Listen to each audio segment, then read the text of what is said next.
शिवरात्रीचा blog टाकायला मला थोडा लेट झाला, पण आज मी हा ब्लॉग तुमच्यासोबत शेअर करत आहे मंडळी. कॅम्पमध्ये जाताना आम्हाला कंपल्सरी हेल्मेट घालावंच लागतं. गेटच्या बाहेर पडता क्षणी गौमाता यांचे छान दर्शन झाले.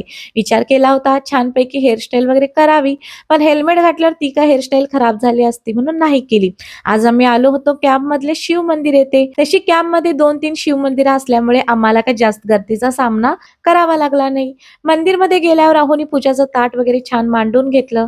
मग मी ना म्हटलं माझी एक शॉर्ट क्लिप घ्या. पूजाचं ताट वगैरे घेऊन आम्ही गाभाऱ्यामध्ये आलो. त्यानंतर पिंडीवरती फुलं, दुर्वा, बेलपत्र, पंचामृत ठेवून आम्ही दोघांनी अशा प्रकारे पूजा करून घेतली. त्यानंतर दोघांनी मिळून पिंडीला दूध अर्पित केलं.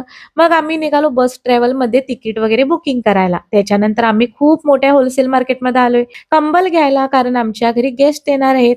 आणि फायनली आम्ही हे 2 कंबल डिसाईड केलेत आहे बघा कसे आहेत. आम्ही निघालो आता घरी. चला भेटू पुढच्या ब्लॉगमध्ये.